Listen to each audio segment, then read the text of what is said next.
Hello and welcome to Boxer's Shorts. I'm Adam Boxer and I'm a science teacher trying to help you understand more of GCSE science. In these short videos I will try and take difficult concepts from GCSE science, break them down, help you understand them, and then do some practice questions on those concepts. In terms of some general tips for using these videos, definitely do not have your phone on or anywhere around you. It's a distraction and it means you won't be able to concentrate properly. The same applies for other tabs on your computer, so don't have your social media tabs open on your computer or laptop, it will just distract you. I'm going to ask you to do some questions. If you don't actually do them, you won't actually learn anything, so make sure when I do ask you to do those questions, you do them. And finally, let me know in the comments if there is a topic that you want me to cover. Thanks for listening, and remember you can subscribe and just let me know if there's something you want me to do for you.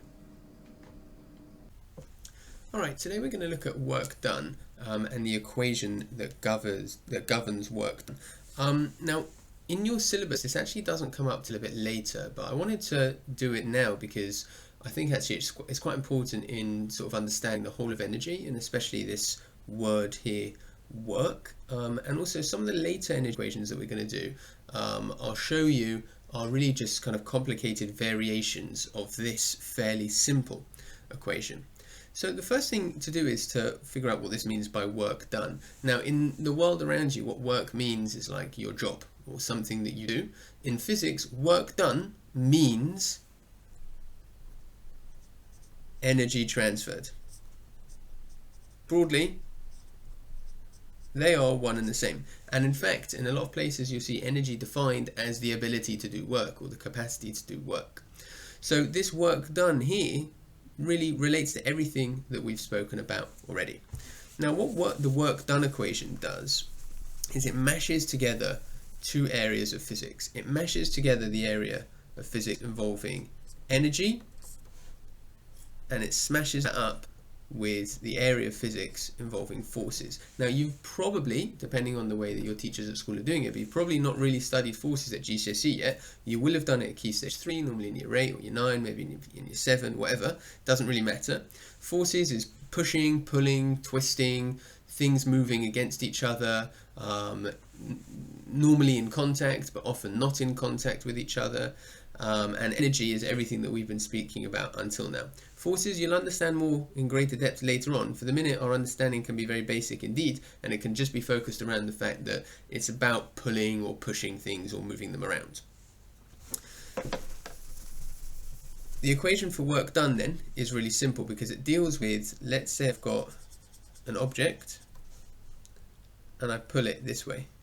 So what I'm doing is I'm applying a force in that direction. Now, obviously, the amount of energy that requires depends on two things. It depends on the size of the force I need and how far that thing has traveled. If that thing's gone far, then I'll need more energy. If that thing's gone less far, I'll need less energy. If I need a huge force, let's say it's a really, really heavy ball, I need a massive force to move it, that means more energy. If I need a lower force, then that means less energy. So our two variables really are the size of the force and the distance. Now, in fact, often you'll see distance written with a D like that.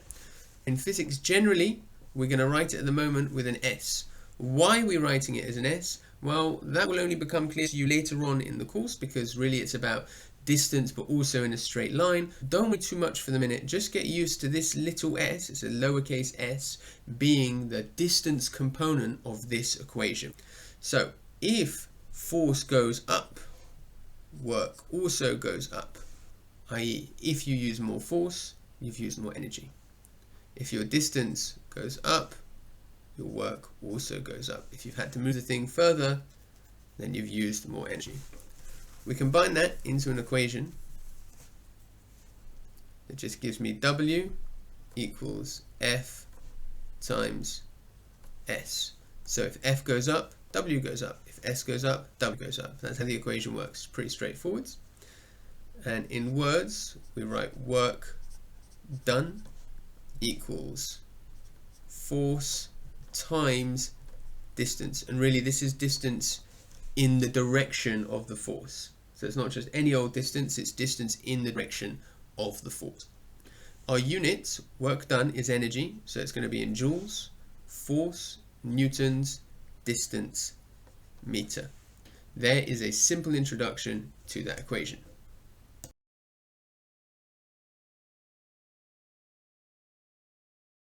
Alright, so let's have a go at doing some practice questions on the work done equation. So let's say I've got a box and I apply a force of 45 newtons and it moves a distance of 2.8 meters. So I use my Descus, oh you can't see that, sorry. I've got a box that I've moved 45 newtons and a distance of 2.8 meters. I use my Descus method, which I outlined in the previous video, and I really do recommend that you check that out because it's a massive help for any kind of equation problem. D stands for data, so I've got my F, which is 45N, and I've got my little s, which is 2.8 meters. My equation, W equals F times S. Substitute, W equals 45 times by my S, which is 2.8. I get my calculator out, and I do 45 times by 2.8, and that gives me 126, and my unit is 126 joules. Very straightforward. Let's do an ever so slightly more complicated one. So again, I've got a box and I've had to apply a force of 107 newtons. I don't know how far it's gone, but I do know that I've had to put in 2.6 kilojoules of energy. So I don't know how far it's gone. That's what I'm trying to work out. The data, F equals 107 newtons. S, I don't know. That's my question mark. W, I do know. That's 2.6 kilojoules. But I need to change that immediately into joules. Times that by 1,000, 2,600 joules. Equation. W equals F times S. W here is 2,600. Sorry. Equals F, which is 107 times by S. In my calculate step there, I'm going to want to divide both sides by 107, and that will give me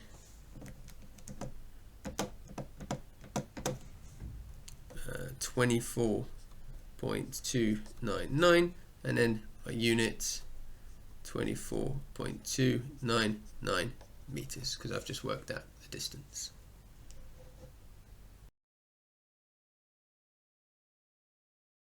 Attention to the units at every point, and again, as per usual, pause the video, do the questions, and then play the video. Okay, so here are our answers. Nothing there should be too complicated for you because it's a very simple equation to use. I would suggest you might have slipped up when it says 135 kilojoules in question. Was that question 5? I have to remember that that's 1,000 joules in each kilojoule.